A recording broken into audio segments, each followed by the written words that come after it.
Magandang hapon po. Ngayon, ating tunghayan ng kwento ng nakababatang Alma at ang apat na anak ni Mosiah.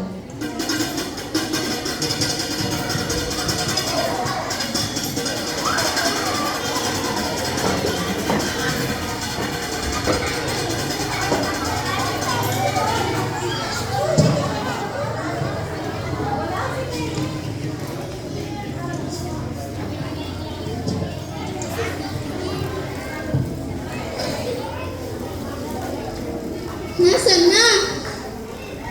Saan na? Nawala. Nawala nga.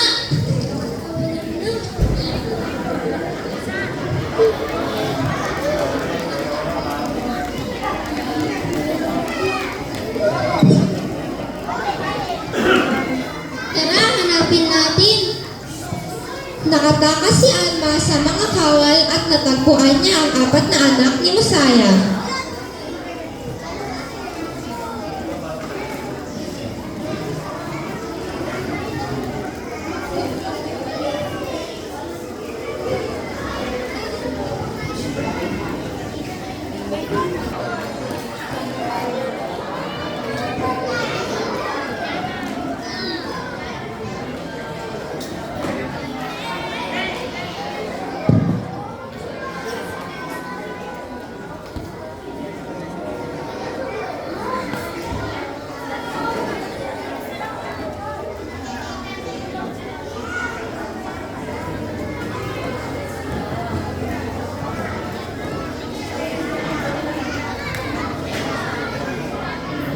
Nakatakas si Alma sa mga kawal at natagpuan niya ang apat na anak ni Mosiah.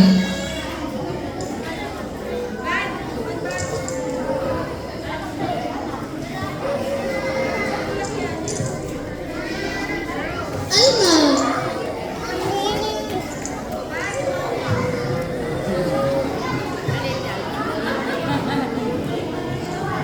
Ang cute ni Alma.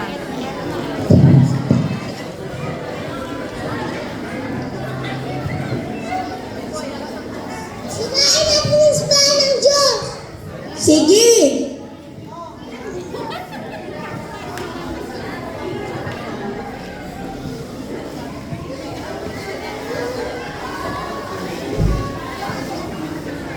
Sinain natin ang simbahan ng Diyos!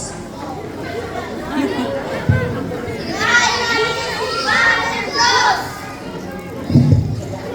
Tumigil! Masama ang inyong plano! Huwag niyong sirain! Huwag niyong sirain ang simbahan ng Diyos!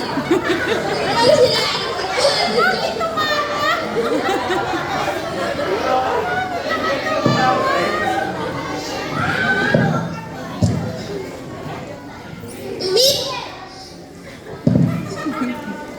Masama ang inyong plano! Huwag niyong sirain ang simbahan ng Diyos! Nagpakita ang anghel at sila ay pinigilan sa kanilang mga plano at sila ay nangabuwal sa sobrang takot. Si Alma ay tuluyan nang nawalan ng malay kaya binuhat siya ng magkakapatid at dinala sa kanyang ama.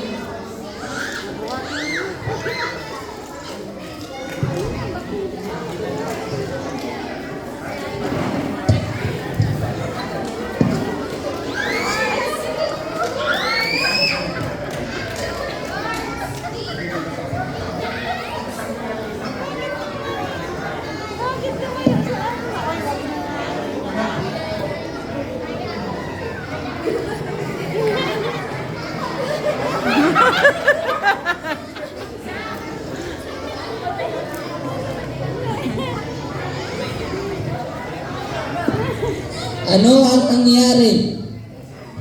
Nawalan po siya ng malay. 3 araw nang walang malay ang nakababatang Alma. Sa tulong ng panalangin ng kanyang ama, siya ay nagising at isinalaysay niya ang buong pangyayari at naniwala din ang apat na magkakapatid. Sila'y nagpasya na magmisyon upang madala nila ang pagsisisi sa mga laminita at sumampalataya sa Diyos.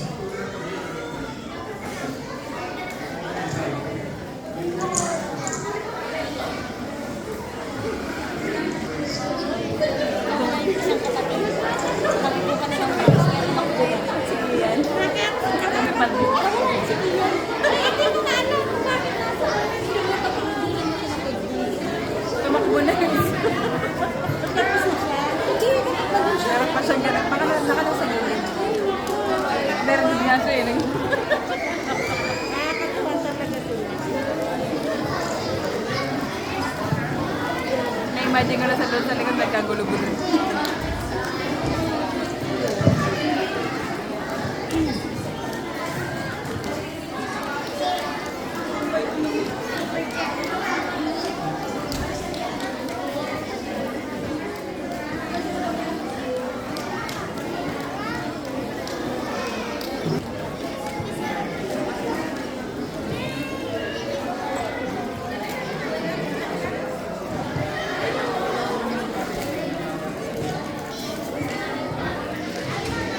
Alma.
Mahal na hari, natagpuan namin ang lalaking ito. Isa siyang nipita. Kalagan mo siya.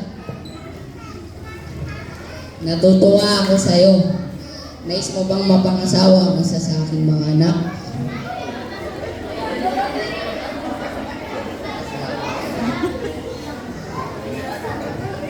Mahal na hari, ipagpaumanhin po ninyo. Nais ko pong maging tagapagsilbi ninyo. Kung ganon, alagaan mo ang aking mga tupa. Opo, kamahal.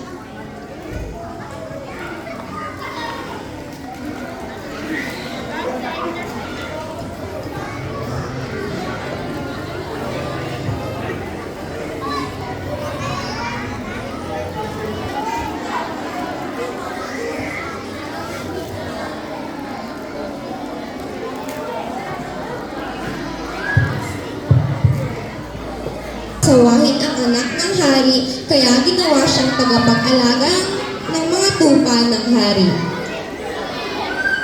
Ay! Ay, kanino ba?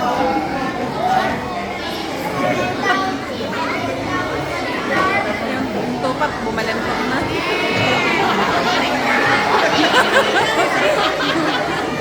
Baliktad na isang tupa. Nakababalik pa din.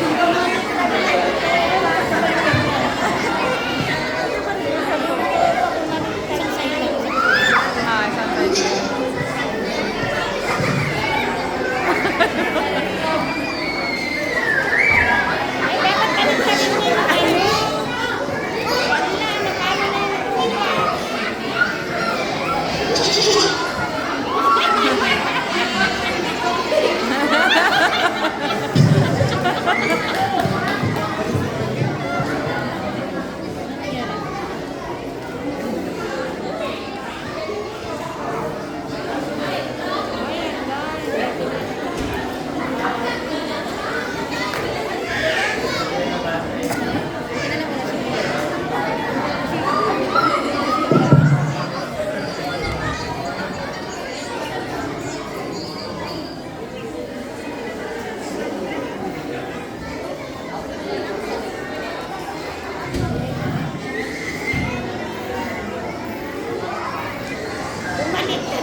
Amon ay nagwagi sa laban at pinutol niya ang bawat braso ng kanyang mga kalaban.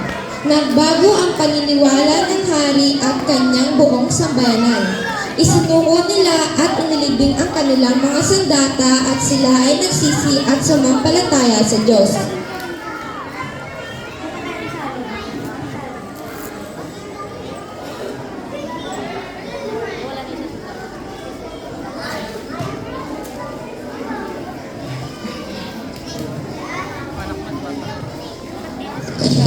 Mahal na hari, si Amon po.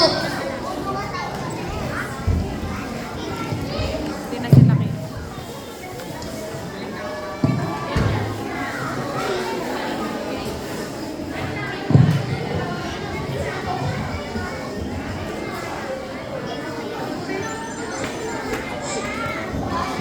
Ano ang mga ito? Mga putol na braso.